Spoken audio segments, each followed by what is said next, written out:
This episode is sponsored by Hired.com. Every week on Hired, they run an auction where over 1,000 tech companies in San Francisco, New York, and LA bid on Ruby developers, providing them with salary and equity up front. The average Ruby developer gets an average of 5 to 15 introductory offers and an average salary offer of $130,000 a year. Users can either accept an offer and go right into interviewing with the company or deny them without any continuing obligations. It's totally free for users, and when you're hired, they give you a $2,000 signing bonus as a thank you for using them. But if you use the Ruby Rogues link, you'll get a $4,000 bonus instead. Finally, if you're not looking for a job but know someone who is, you can refer them to Hired and get a $1,337 bonus if they accept the job. Go sign up at hired.com/RubyRogues. Snap is a hosted CI and continuous delivery that is simple and intuitive. Snap's deployment pipelines deliver fast feedback and can push healthy builds to multiple environments automatically or on demand. Snap integrates deeply with GitHub and has great support for different languages, data stores, and testing frameworks. Snap deploys your application to cloud services like Heroku, DigitalOcean, AWS, and many more. Try Snap for free. Sign up at snapci.com/RubyRogues. This episode is sponsored by DigitalOcean. DigitalOcean is the provider I use to host all of my creations. All the shows are hosted there, along with any other projects I come up with.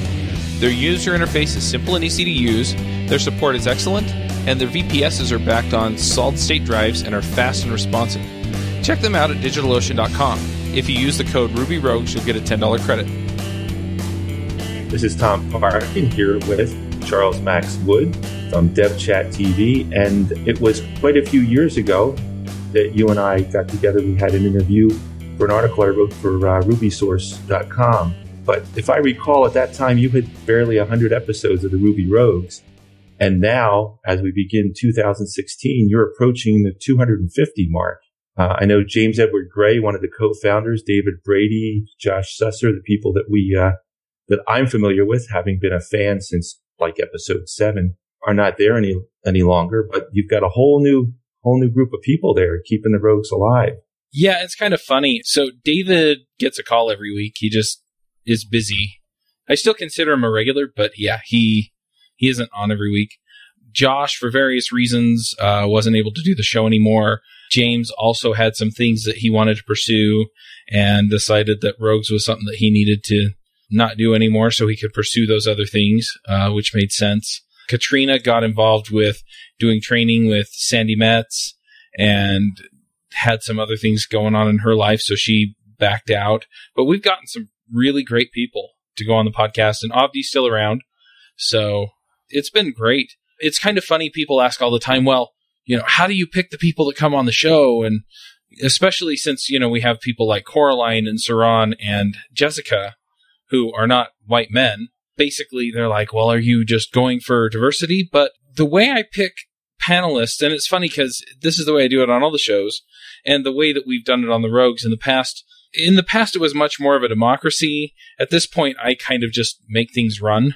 But the way that we get people on the show is that if I have an interview or if we have somebody come on the show as a guest that I thought went really well and we have an open spot, then I'll invite them on the show, is the way that it works.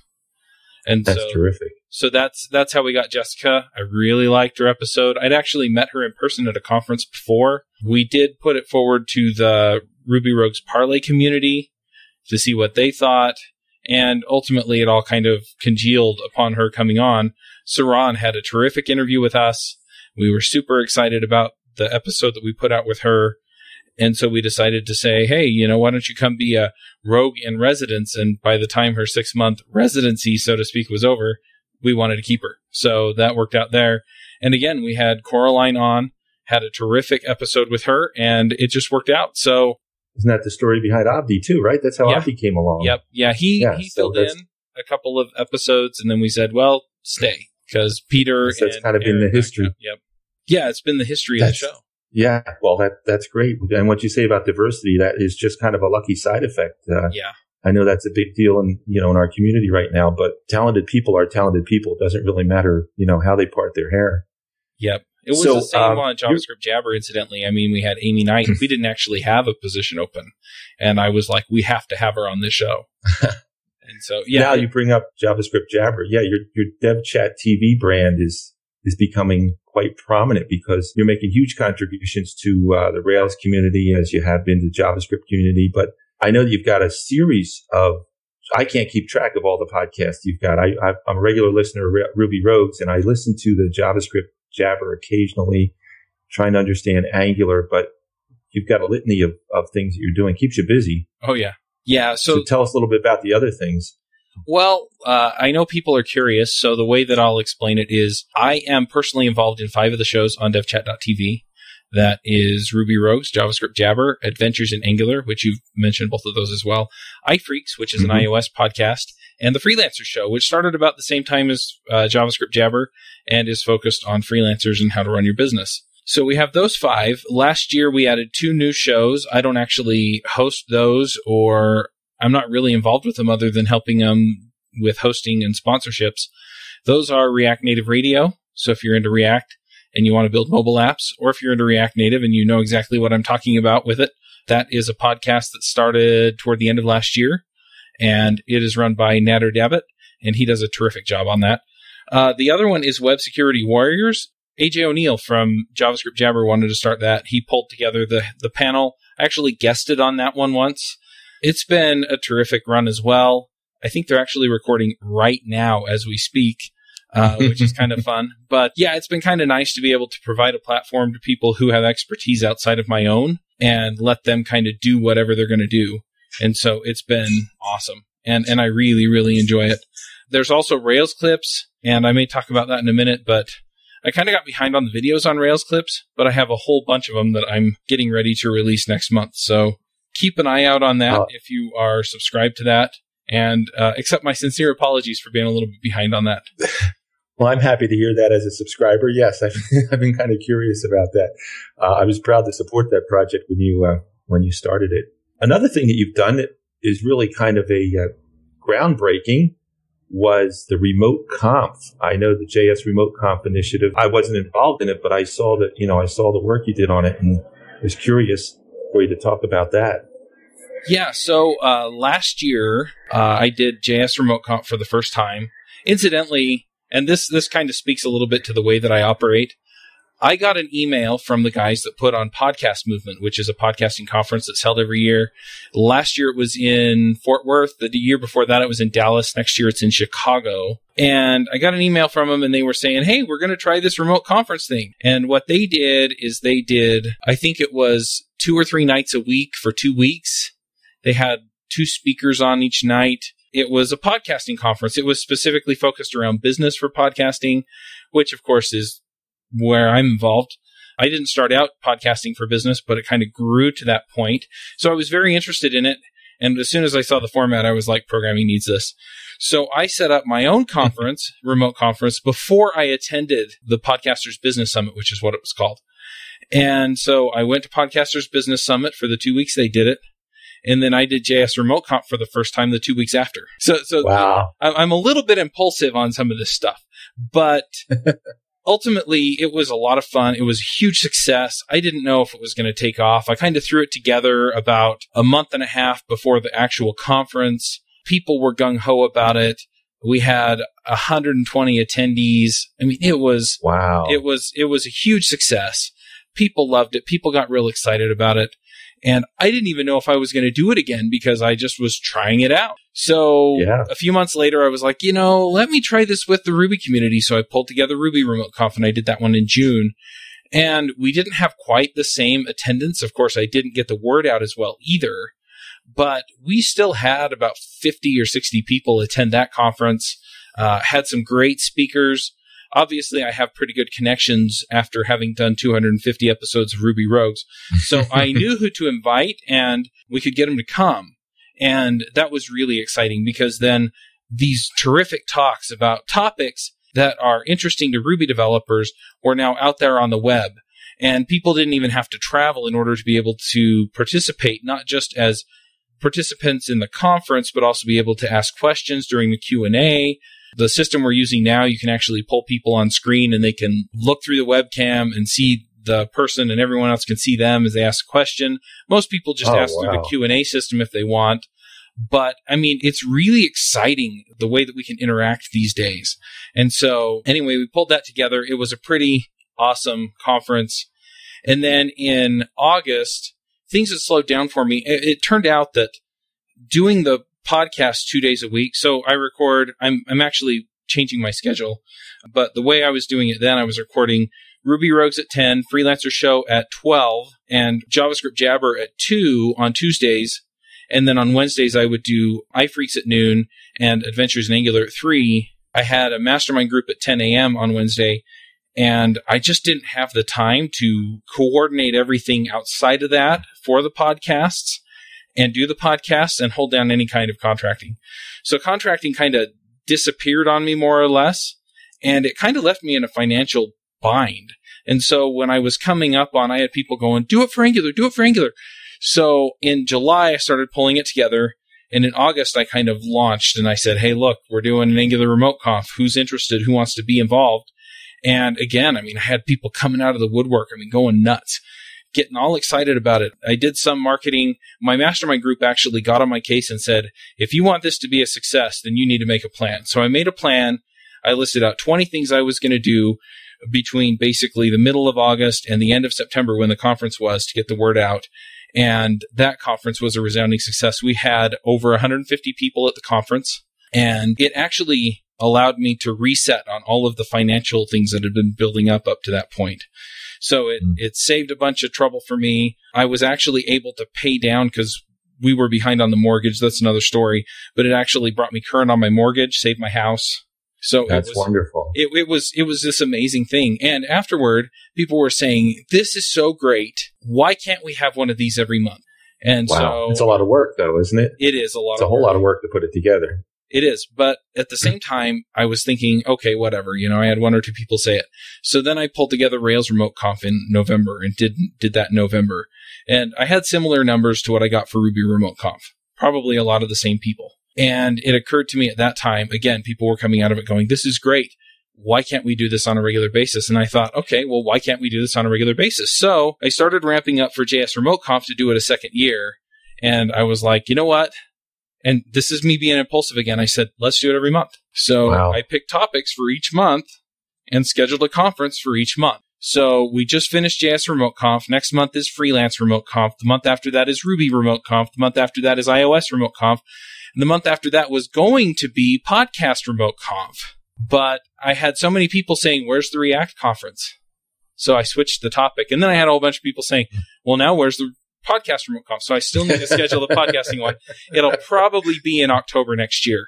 Or this year. Not next year. Next year is this year. 2016. 2016. Yeah. October 2016 is probably when it'll happen. September, October. So anyway, I've gotten a huge response for the conferences. I've had a whole bunch of people buy 3, 6, and 9 conference ticket packages, and it's just blowing up, and people are really excited about it. And so it's an exciting way for me to give to the community in a way that they really appreciate, and it's a way for the community then to support me in giving them this content. So right. It's been tremendous and really a lot of fun. That's great. Well, I believe good fortune comes to those who work the hardest. Yeah. It's not something that just occurs. You've done a lot of work and you're reaping some of the benefits. Yeah, it is really interesting, though. Some of the people... That's an interesting idea, though. Isn't that at first... sorry to interrupt you, but I really think the idea of doing technical conferences entirely virtual kind of sort of makes sense if you think about it, because, like you said, using the technology. But I think you're a pioneer as far as that's concerned. Yeah, I don't think of myself that way for a couple of reasons, mainly because it wasn't my idea initially. I just stole it and applied it to the communities that I had. But the thing is that it does make a difference out there in the community. There are a lot of people that are just coming into the programming community and they're going, oh, I can attend a conference for $100 or $200 if they don't get in on the early bird. But it really has that impact. It's like, oh, okay, I can afford this. I can go and be part of the community from wherever I am. The other thing that really makes a difference for a lot of people is there are people in remote areas that it really takes some effort to travel, and they don't have meetups in the areas that they're in. And so for them to be able to plug into the tech community once a month is a major thing. And finally, I got a lot of emails from people in the US and Canada. You'd think they'd be able to travel to conferences, but their life circumstances don't permit them to. So they've got some family issues, somebody that they have to take care of 24 hours a day, or even just, I'm not comfortable traveling and leaving my wife with the kids for a week, which is reasonable again. I mean, everybody's life circumstances are different. I'm not going to comment on whether or not it makes sense because everybody has to make that decision themselves. But since they can't travel, they can't go to these conferences, or their boss won't give them 2 days off to go to the conference that is in their backyard. So they're able to drop $200 and show up to a conference and, again, participate in the community. They participate in the chat rooms. I tried doing forums with them. The forums didn't really take off, and it was really more hassle for me than it was worth, because all it really turned into was a way to share links to the conference sessions after the fact. Mm-hmm. So ultimately, I just nixed that. I'm just going to put it on allremoteconfs.com. But it was really funny because all these people, they're going, yeah, I can't travel to conferences, but I can sit at my desk and watch it. Or I can sit at my desk and watch it while I work and my boss doesn't care. And so they can't get time off. They can't do this. They can't do that. But this works for them. And so I feel like I've reached this whole demographic in the community that needed something like this anyway. And so it's not just, oh, gee whiz, look what I'm doing, but it's actually, hey, look, I can make a difference for you. And developers, at least in developed countries like the U.S., they've got no problem paying $200 for that content and for the involvement that they get in the community. So I feel like I'm making a difference there too. Some people want them to be free. The podcasts are free. I spend half my week putting free stuff out. And so I really don't feel bad charging. The other thing is the amount of time I have to put into these conferences, I really do need to get paid for it. But if I could make it all free and make my living, I would totally do it. But anyway, it's just fun. It's a lot of fun. I get to interact with these awesome speakers. People appreciate it. And I'm able to reach out to the people who don't get the chance to interact as much. Yeah, I think that's wonderful. I appreciate it as that community that, it does take advantage of the free podcast, by the way. Yeah. Oh, and so, bless you for doing it. I mean, if it helps you out, makes the community better, I'm totally happy with it. Absolutely. Yeah, well, that's the great thing about this business is it's very, very communal, right? Everybody wants to help everybody. We all want to share and try to help everybody to be better at what we do. So as a result of all this, you are working on a book? Right. So there are a few things going on here. Let me just follow up on the conferences real quick. So the 13 conferences this year, minus Podcast Remote Conf, because I haven't put it on the website yet. All those are listed at allremoteconfs.com. You can still get a season pass. It's probably still the best deal because there are still 12 conferences left this year it'll get you access to. But you can also get 9, 6, or 3, depending on what makes sense to you. Depending on how people buy, I may remove some of the middle options. But yeah, so anyway, I've been noodling over other ways that I can reach out to the community. How can I help people? How can I find out what people need and then make sure that there's something out there for them? And the book kind of came out of me doing 15-minute calls with podcast listeners. So if you listen to any of the podcasts, or if you don't, you can get 15 minutes of my time. And what you do is you go to whatever show URL you want to. So let's say Ruby Rogues, since we're talking about Ruby Rogues. You go to rubyrogues.com/15 minutes. And that will take you to Calendly, where you can pick a 15-minute spot on my calendar, and then we'll talk. And I've talked to probably a couple hundred developers at this point for 15 minutes about whatever they want. I usually ask them a question too, what shows do you listen to? Where do you usually listen? Which episodes have been your favorite? What kinds of things are impactful to you? And what are you struggling with? But then a lot of times they'll ask me questions, and that tells me just as much about. And I usually ask personal details too, Are you married? Do you have kids? Do you live with your folks? Whatever. So that I can get a feel for who these people are. Because I don't want them to be listeners. I want them to be real people. And I really want to have that story behind them. And a lot of people that came onto those chats, it turned out, were new people, new to programming. There are a ton of new developers coming into the field right now through the boot camps, through self-teaching, through online courses, all kinds of places where these people are finding and learning and growing a passion for programming. And what their question has been to me, I've been asked this dozens of times. How do I get a job? How do I know I'm ready to get a job? How do I get that junior developer job? How do I move from junior developer to senior developer? These are the questions I'm getting.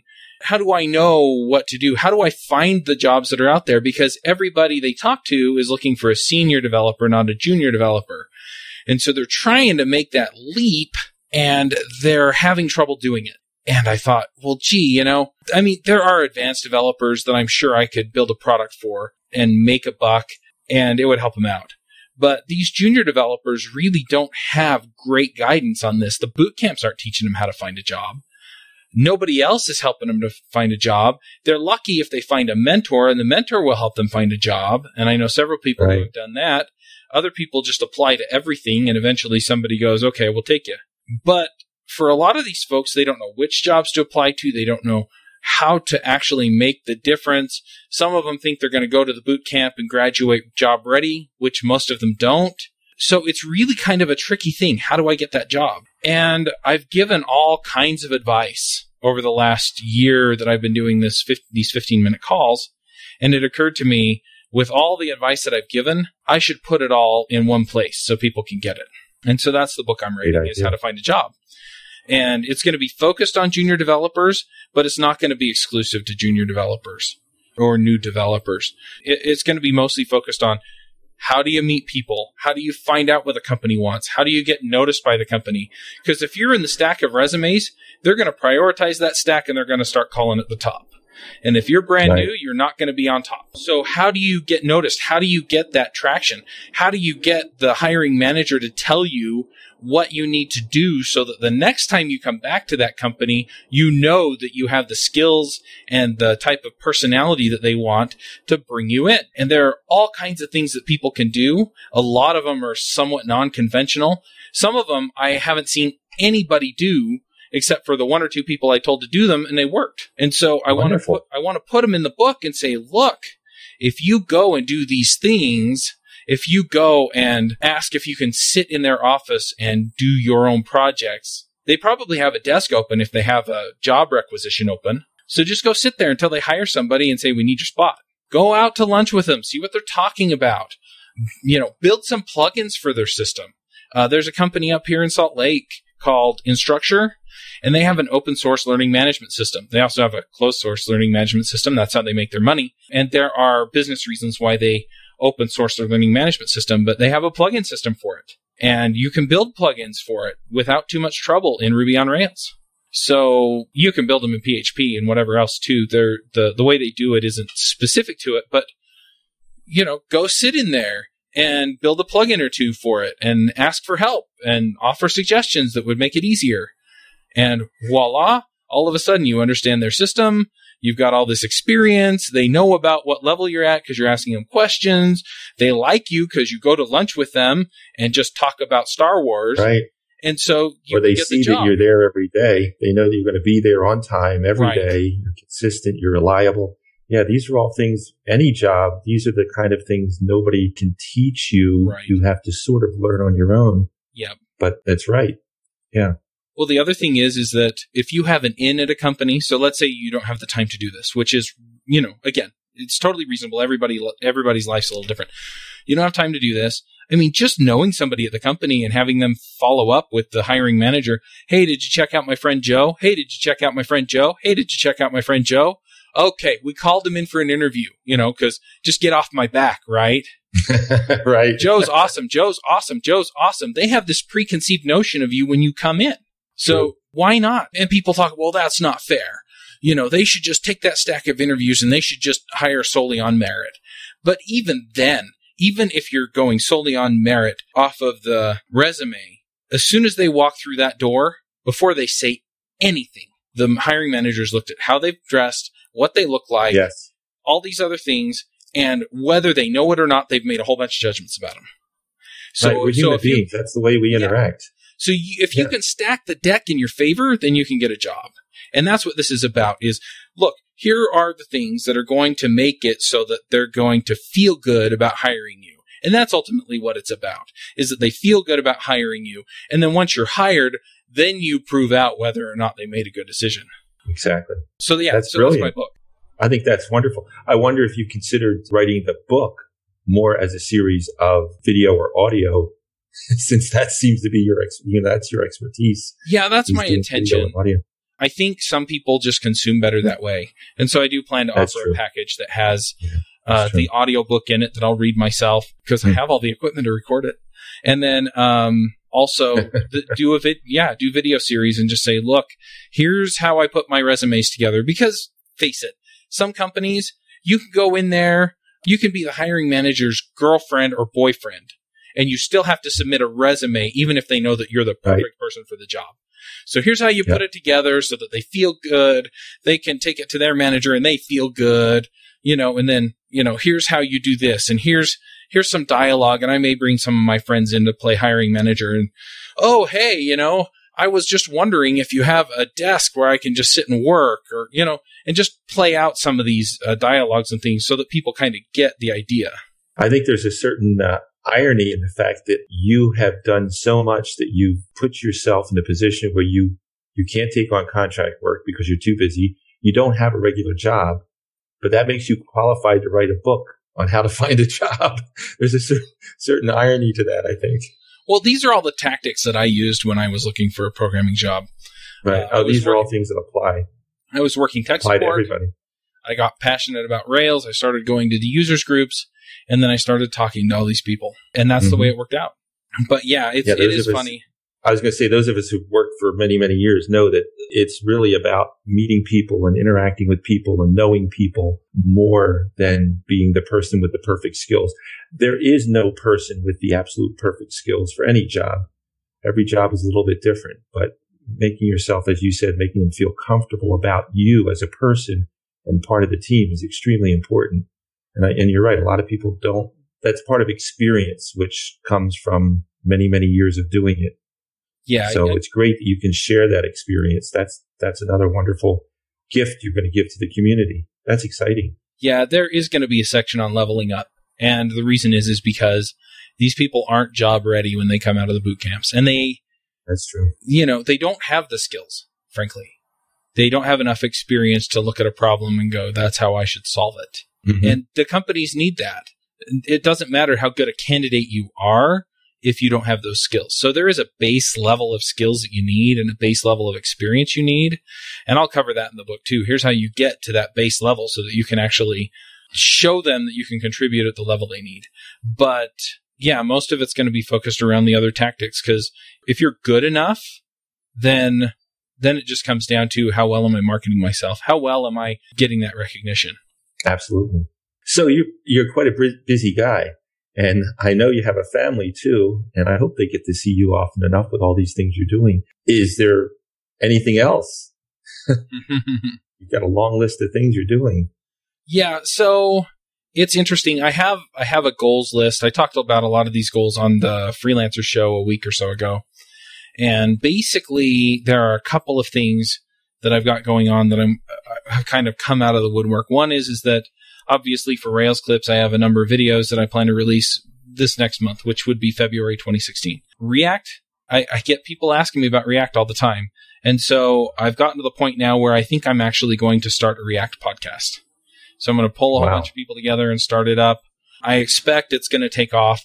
A little spoiler, you can get the top 10 episodes of the JavaScript Jabber Show either by, I haven't put the form on the website yet, but you can also do it by texting JavaScript to 7656 coding. I don't know what that comes out to in actual phone numbers. But anyway, and I'm finishing up that drip campaign. It's not quite done, but it's about ready to go out. So by the time anyone hears this, it should be out there. And of the top 20 episodes, 5 of the top ones were React off of JavaScript Jabber. So it's definitely something that people are picking up on. There are some really interesting paradigms with what they're doing with reactive programming and functional reactive programming. So it's super exciting. There's a lot of stuff going on there. And then I'm also going to be doing some traveling for conferences this year. I didn't do as much last year. I think I made it to RailsConf last year. I don't remember. Could have been 2 years ago. It all kind of blends. Anyway, I'm probably not going to make it to RailsConf this year. I might make it to RubyConf, though, depending on when it is and what I have going on. RubyConf wasn't possible this last year because we had a baby. But anyway, I am going to be at NG-NL. That's the Netherlands Angular conference. And that'll be in February. So if this comes out before that conference, which is on the 18th of February, I'm going to be doing a meetup on the 17th of February somewhere in Amsterdam. So watch my Twitter feed and I'll let you know where that is. I'm also going to be in Las Vegas for MicroConf, which is in April, the beginning of April. I was looking at being in Texas in March, but I don't think that's going to happen. I will be at Mountain West Ruby Conference, which is in Salt Lake City, which is actually a 30-minute drive from my house. So I'll probably see if no excuse. Yeah. No excuse not to be there, right? It's the last year they're doing it, though. Oh. Anyway, so I'll probably be at that. NGConf is in May, also in Salt Lake City, so I'll be at that as well. I'd like to do a meetup for that as well the night before, or maybe one of the nights if they're not having a party, which they tend to do every night of that conference. The conference actually sponsors the party, and anybody can come.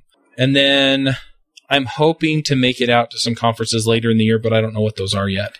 But yeah, I usually wind up in Las Vegas a couple of times a year, so if you're down there, just let me know, and then we'll work something out so that we can get together. Just in case somebody listening to this doesn't know, how would they get in touch with you? So Twitter's a good way, at CMAXW. You can also email me.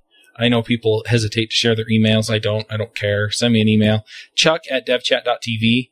I tend to get behind a few days and then get caught up. So if I don't reply to you right away, don't get offended. It's just the way that I work. I get heads down on a project. Like, I'm probably going to disappear into this book today and tomorrow. So yeah, I'll come back up for air on Monday and I'll reply to emails. So, but yeah, by all means, shoot me an email. Also LinkedIn. I think it's linkedin.com/in/CharlesMaxWood. If not, just do a search for Charles Max Wood and I'm sure you'll find me. Those are kind of the ways to find me online. You can send me a private message on Twitter, but I have a lot of those, so I'm still working on getting through those. But yeah, if you mention me, I'll probably get back to you in a week because that's about how far behind I get on Twitter. So anyway, email is probably the best bet. And, I'm not shy about sharing other contact details. Also, if you want to talk to me for 15 minutes, just go to rubyrogues.com/15 minutes and pick a time. And that'll all work out there too. Well, thanks a lot, Chuck. Thanks again for spending time with me. It's always fun to talk with you. We'll do this again, but I promise we won't wait 3 years like we did between between these two. Yeah, and maybe catch up with all of your activities. Well, with the book especially, I'd kind of like to know the progress on the book. Yeah. So right now I've kind of got it mostly outlined in my head. I just watched a video on how to get your rough draft done quickly by Pat Flynn. If you're a fan of smart passive income, that's what it is. I'm like, SPI, whatever SPI stands for. So he has a video. It's about 20 minutes, but the last 5 minutes of it is him pitching a series of books that he's writing. But yeah, it's pretty good. So I'm going to be massaging my outline into sticky notes and then back into an outline just because the outline has been a little bit painful to work from. But yeah, my intention is to actually get a rough draft done within the next week or so. And that's because I'm going to be appearing on the Code Newbie podcast with Saranya Bark, who you may know from Ruby Rogues. And I want to be able to mention the book on there as well as some of the podcasts and stuff. I know she has some specific things she wants to cover on there, which is fine. But yeah, so that's kind of the deal. If you run a podcast or know a podcast that you'd like me to appear on so they can ask me questions like this, I'm also open to that. So terrific. I know this is unfair to ask you, but do you have any timeline on when you think that book would be ready and available? I am seriously hoping to get it out next month, along with all those RailsClips. Wow. Videos. So February or March of 2016. Yep. I look forward to it. Yep. I may spend some time writing book on the airplane. It's a long flight to get to Amsterdam, so... I know, I've been there. It is a lot. If it's your first time, you'll enjoy it. It's a beautiful place to visit, but yeah, it's a very long flight. Yeah, I've been to Europe before, but I haven't been to Amsterdam. I lived in Italy for 2 years as a Mormon missionary.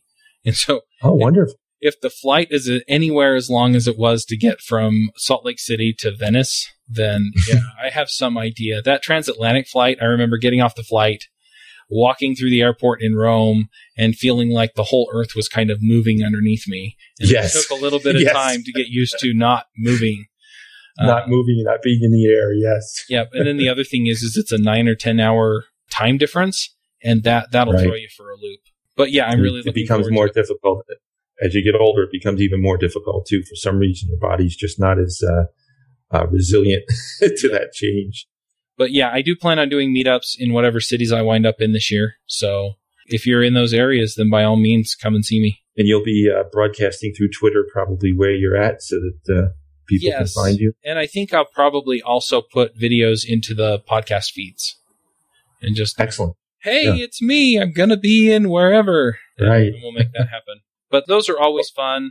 Last year when I was in Fort Worth for Podcast Movement, I got the word around to a couple of users groups, and we had about 10 people go to a barbecue place in Fort Worth. Oh man, good food.